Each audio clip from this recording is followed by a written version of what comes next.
El reino del dragón de oro, de Isabel Allende. Narración por su servidora, Yasmín Maciel en Save. Corazones de melón, compartan, suscríbanse, denle like. Capítulo 14. La cueva de los bandidos. No fue difícil para Alexander y sus nuevos amigos llegar a las cercanías de la cueva de los guerreros del escorpión, porque Nadia les había señalado la dirección general y Borová se encargó de lo demás. El animal iba montado en los hombros de Alexander, con la cola envuelta en torno a su cuello y sujeto a 2 manos de su pelo. No le gustaba subir montañas y menos aún bajarlas. Cada tanto el muchacho le daba manotazos para sacudírselo porque la cola lo ahorcaba y las manitos ansiosas del mono le arrancaban mechones a puñados. Una vez que estuvieron seguros de la ubicación de la cueva, se acercaron con grandes precauciones, utilizando los arbustos e irregularidades del terreno para cubrirse. No se veía actividad por los alrededores, no se oía nada más que el viento entre los cerros y de vez en cuando el grito de un ave.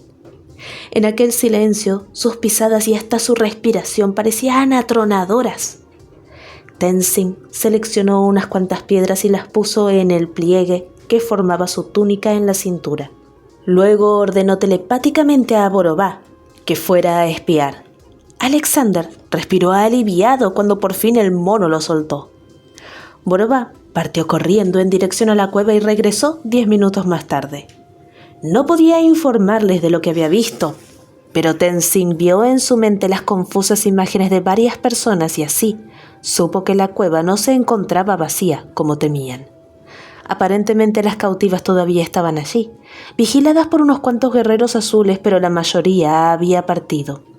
Aunque eso facilitaba la tarea inmediata, Tenzin consideró que no era buena noticia, porque significaba que los demás seguramente estaban en Tunkala.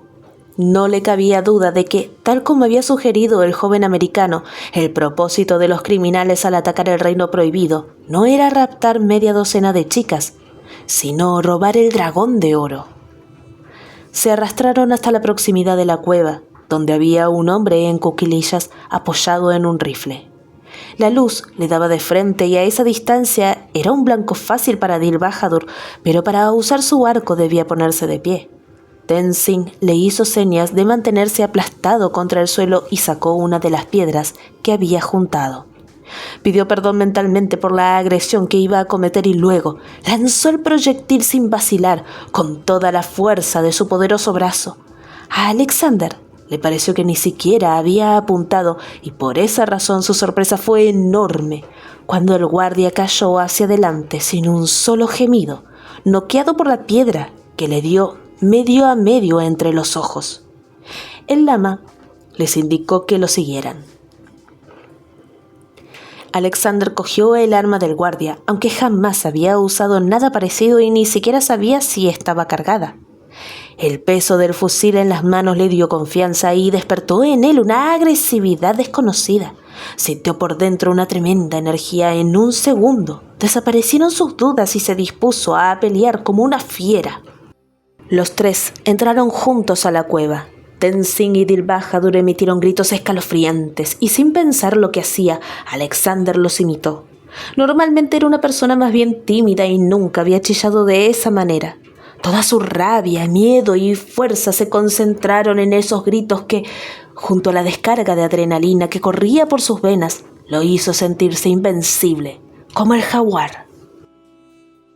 Dentro de la caverna había otros 4 bandidos, la mujer de la cicatriz y al fondo las cautivas, que estaban amarradas de los tobillos. Tomados por sorpresa por aquel trío de atacantes que rugían como dementes, los guerreros azules vacilaron apenas un instante y enseguida echaron mano de sus puñales. Pero bastó ese momento para que la primera flecha de Adil Bahadur diera en el blanco, atravesando el brazo derecho de uno de ellos. La flecha no detuvo al bandido. Con un alarido de dolor lanzó el puñal usando la mano izquierda y de inmediato sacó otro de la faja de su cintura. El puñal cruzó la estancia con un silbido directo al corazón del príncipe. Adil Bahadur no lo esquivó. El arma pasó rozando su axila sin herirlo. mientras él levantaba el brazo para disparar su segunda flecha y avanzaba con calma, convencido de que iba protegido por el escudo mágico del excremento de dragón. Tenzin, en cambio, esquivaba los puñales que volaban a su alrededor con increíble pericia. Una vida entera entrenándose en el arte del Tao Shu le permitía adivinar la trayectoria y la velocidad del arma. No necesitaba pensar, su cuerpo reaccionaba por instinto. Con un rápido salto en el aire y una patada directo a la mandíbula, dejó a uno de los hombres fuera de combate y con un golpe lateral del brazo desarmó a otro que apuntaba con un fusil, sin darle tiempo de disparar. Enseguida se enfrentó a sus cuchillos. Alexander no tuvo tiempo de apuntar. Apretó el gatillo y un tiro retumbó en el aire estrellándose contra las paredes de roca. Recibió un empujón de Dil Bahadur que lo hizo tambalear y lo salvó por un pelo de recibir uno de los puñales. Cuando vio que los bandidos que quedaban en pie tomaban los fusiles, cogió el suyo por el cañón, que estaba caliente, y corrió gritando a todo pulmón. Sin saber lo que hacía, descargó un golpe de culata en el hombro del hombre más cercano, que no consiguió aturdirlo, pero lo dejó confundido, y eso dio tiempo a Tenzin de ponerle las manos encima. La presión de sus dedos en un punto clave del cuello lo paralizó completamente. Su víctima sintió una descarga eléctrica desde la nuca hasta los talones, se le doblaron las piernas y cayó como un muñeco de trapo, con los ojos desorbitados y un grito atorado en la garganta, incapaz de mover ni los dedos. En pocos minutos los 4 hombres azules estaban por tierra. El guardia se había recuperado un poco de la pedrada, pero no tuvo ocasión de echar mano de los cuchillos. Alexander le puso el cañón de su arma en la sien y le ordenó que se juntara con los demás. Lo dijo en inglés, pero el tono fue tan claro que el hombre no dudó en obedecer. Mientras Alexander los vigilaba con el arma que no sabía usar entre las manos, procurando parecer lo más decidido y cruel posible, Tenzin procedió a atarlos con las cuerdas que había en la cueva. Dil Bahadur avanzó con su arco listo hacia el fondo, donde estaban las niñas. Los separaban de ellas una distancia de más o menos 10 metros y un hoyo con carbones encendidos, donde había un par de ollas con comida. Un grito lo detuvo en seco. La mujer de la cicatriz tenía su látigo en una mano y una cesta destapada en la otra, que agitaba sobre las cabezas de las 5 cautivas. «Un paso más y suelto los escorpiones sobre ellas», chilló la carcelera. El príncipe no se atrevió a disparar. Desde la distancia en que se encontraba, podía eliminar a la mujer sin la menor dificultad, pero no podía evitar que los mortales arácnidos cayeran sobre las muchachas.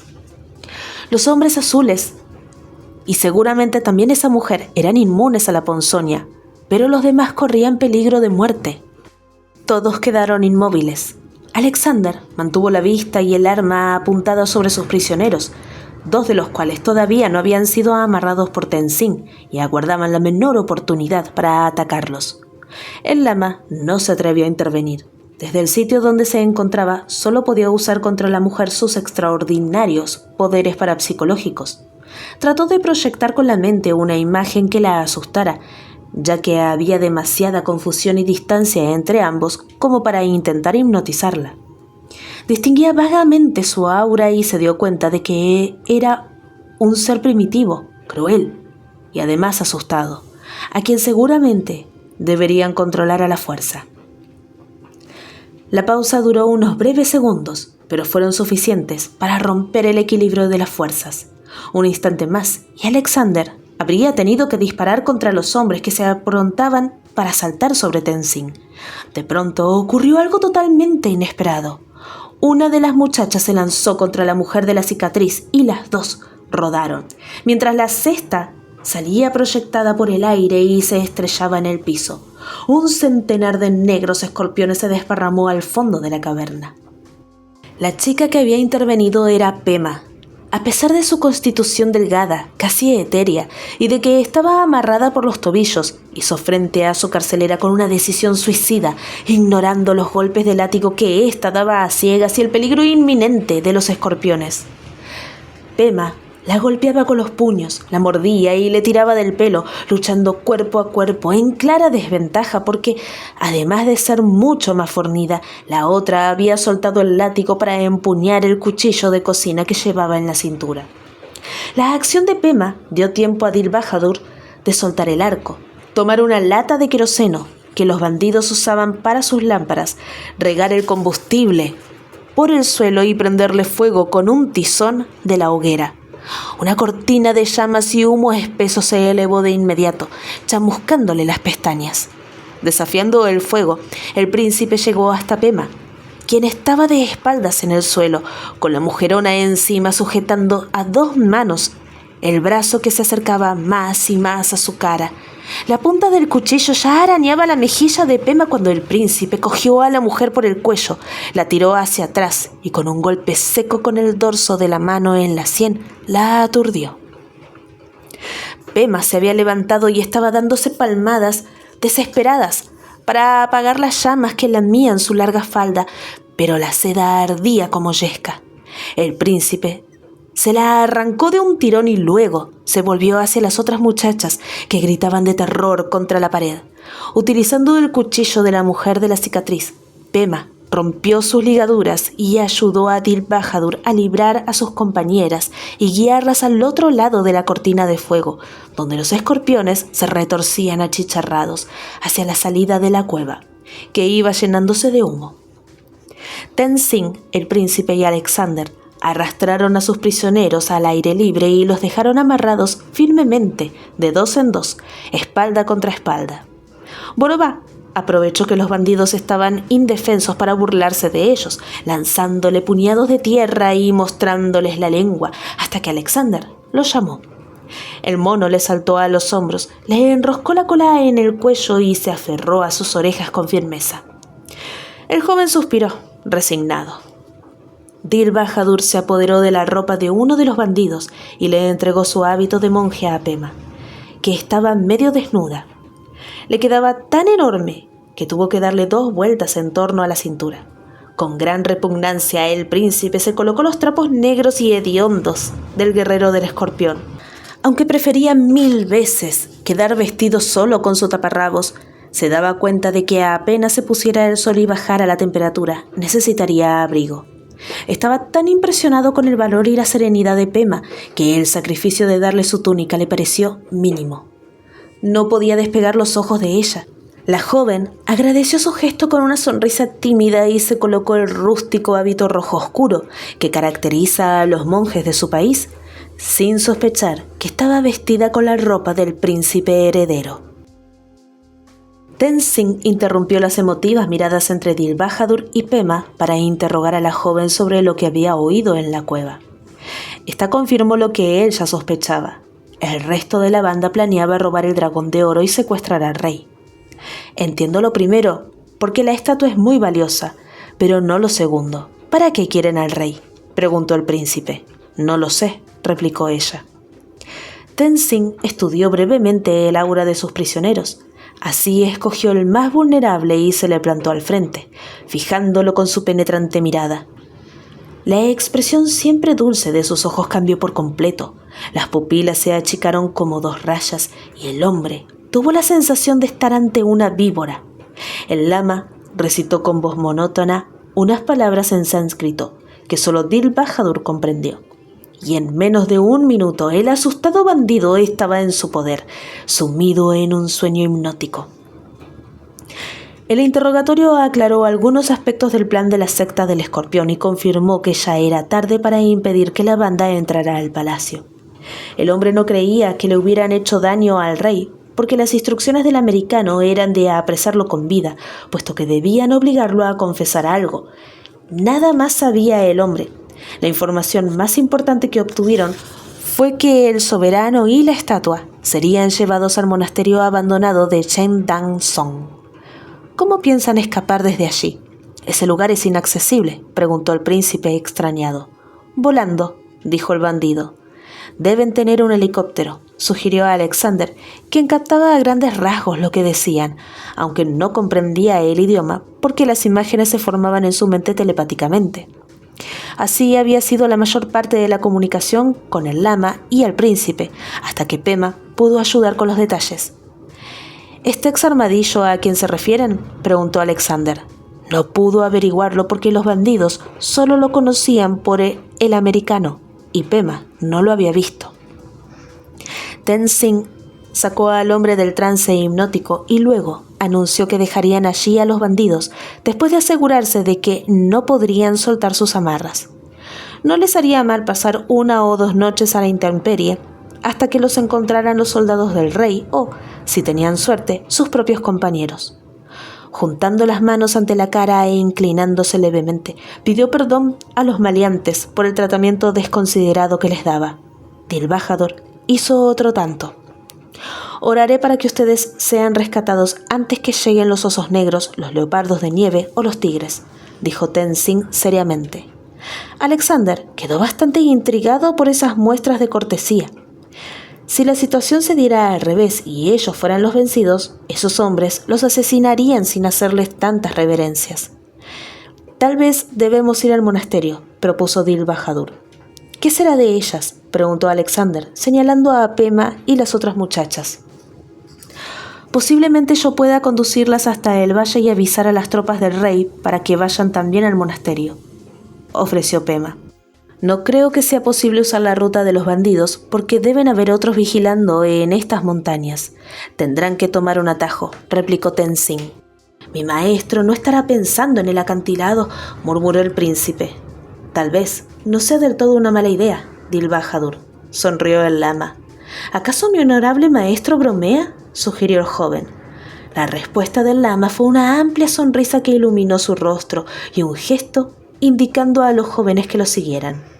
Echaron a andar por el mismo lugar por el que habían llegado para reunirse con Nadia. Tenzin iba adelante, ayudando a trepar a las muchachas, quienes lo seguían a duras penas porque iban calzadas con sandalias, vestidas con sarongs y no tenían experiencia en terreno tan abrupto, pero ninguna se quejaba. Estaban muy agradecidas de haber escapado de los hombres azules y ese gigantesco monje les inspiraba una confianza absoluta. Alexander, quien cerraba la fila detrás del príncipe y Pema, dio una última mirada al patético grupo de bandidos que dejaba atrás. Le parecía increíble haber participado en una pelea con aquellos asesinos profesionales. Esas cosas solo se veían en las películas de acción. Acababa de sobrevivir a algo casi tan violento como lo que vivió en el Amazonas cuando los indios y los soldados se enfrentaron en una batalla que dejó varios muertos, o cuando vio un par de cuerpos destrozados por las garras de las bestias. No pudo disimular una sonrisa. Definitivamente, hacer turismo con su abuela Kate no era para enclenques. Nadia vio llegar a sus amigos en fila india por el desfiladero que conducía a su escondite y salió a recibirlos emocionada, pero se detuvo en seco al ver a uno de los hombres azules en el grupo. Una segunda mirada le reveló que era Dilbajador. Habían demorado menos de lo calculado, pero esas pocas horas a Nadia se le habían hecho eternas. Durante ese tiempo llamó a su animal totémico con la esperanza de que pudiera vigilarlos desde el aire, pero el águila blanca no apareció y tuvo que resignarse a esperar con un nudo en la garganta. Se dio cuenta de que no podía transformarse en el gran pájaro a voluntad, solo ocurría en momentos de mucho peligro o de extraordinaria expansión mental. Era algo parecido al trance. El águila representaba su espíritu, la esencia de su carácter. Cuando tuvo la primera experiencia con ella en el Amazonas, se sorprendió de que fuera justamente un ave, porque ella sufría de vértigo y la altura la paralizaba de miedo. Nunca había soñado con volar como los demás chicos que conocía. Si le hubieran preguntado antes cuál podría ser su espíritu totémico, habría contestado que seguramente el delfín, porque se identificaba con ese animal inteligente y juguetón.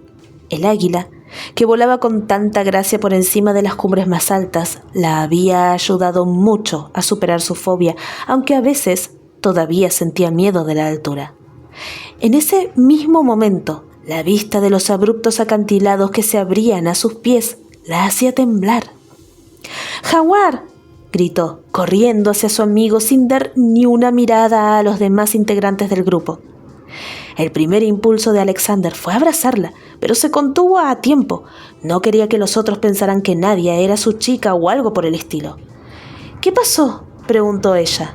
Nada interesante, replicó él con un gesto de fingida indiferencia. ¿Cómo liberaron a las niñas? Muy fácil. Desarmamos a los bandidos, les dimos una golpiza, quemamos los escorpiones, ahumamos la cueva, torturamos a uno para obtener información y los dejamos amarrados sin agua y sin comida para que mueran de a poco.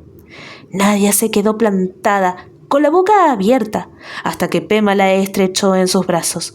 Las dos muchachas se contaron a toda prisa las peripecias que habían sufrido desde que se separaron. ¿Sabes algo de ese monje?, susurró Pema al oído de Nadia, señalando a Dil Bahadur. Muy poco. ¿Cómo se llama? Dil Bahadur. Eso quiere decir corazón valiente, un nombre apropiado. Tal vez me casé con él, dijo Pema. Pero si acabas de conocerlo. ¿Y ya te pidió que te casaras con él?, murmuró Nadia riendo. No, en general los monjes no se casan, pero posiblemente se lo pediré yo, si se presenta la ocasión, replicó Pema con naturalidad.